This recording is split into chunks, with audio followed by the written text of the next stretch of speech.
going to go to Spain first to Joe Jacoby, and then Bernie is going to take us out. He took us in, and he's taking us out. So we're going to go back to Bernie. He's got another question.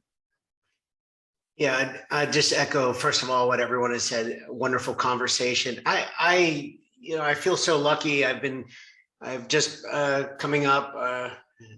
I've surpassed right coming up on 5 years living in another country where my native language is not spoken as the first language. The perspective, I think, of living in another country surrounded by cultural differences, and really they're not differences. They're really just I live in such a wonderful place, but it gives me a lot of perspective now looking back on my time living in the United States as well. I think I'm looking forward to listening to your podcast, in which I suppose I would learn more about the answer to this question. Scott asked you, I think at the beginning, kind of what the state of DE&I looked like to you.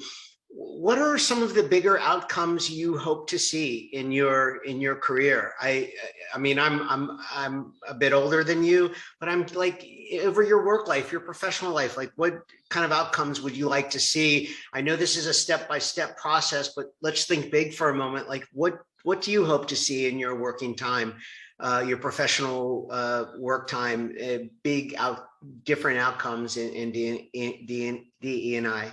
Yeah. I think the simple answer is like seeing more people who look like me in leadership positions. I think if we look at C-suites and boardrooms really need to represent the demographics of this country, and they don't. In many ways, they're going back. I think you bring up a really interesting point about globalization. You no longer have to go work somewhere physically, although it's wonderful if you can, to actually learn about other cultures and ways of working. And I hope more of us get to experience that.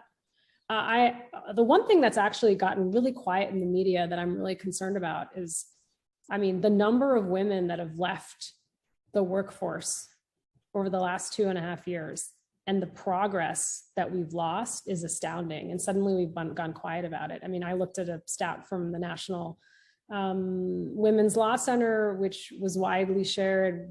We're back to workforce participation for women that we haven't seen since the 1970s. What year are we in? 2022? You're like, how have we lost all that progress?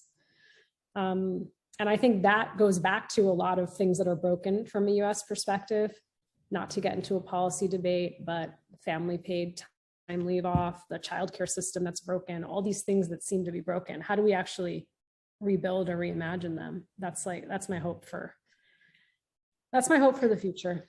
Yeah, so some of those latter points, a lot of my clients, I work for a coaching company that's based in the US. A lot of the contracts are signed in the US, but a lot of our work happens with clients that are based in Europe, India, Asia, and, to get a look into some of those policies in other places. It's amazing. It is amazing, like what's out there. And, you kind of mentioned some of the things that are kind of talked about, not talked about in the US. I'm amazed by like some of the really, better kind of situations there are around parental leave and healthcare. And that I see this. I'm a part of a national healthcare program in another country. It's unbelievable. Like it's unbelievable. And and it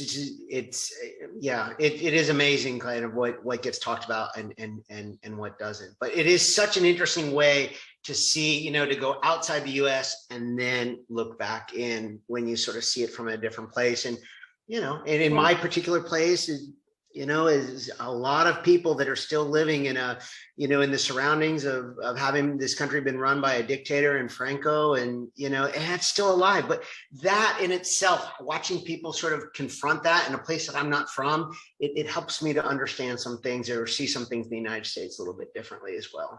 The other thing I would add before we go to our last question, the global piece is really important, as you're saying, particularly for diversity of leadership styles. I have been raised in a world that won't shut up, and being quiet is not valued. And so we are really, from an American perspective, place a lot of value on extroversion. and who's the loudest and who talks the most and who takes up the most air. And when you're working with colleagues from different parts of the world, that's just not always the case. And so I think that's a really important perspective too when it comes to DE&I. Thank you so much. I'll look forward to connecting on LinkedIn.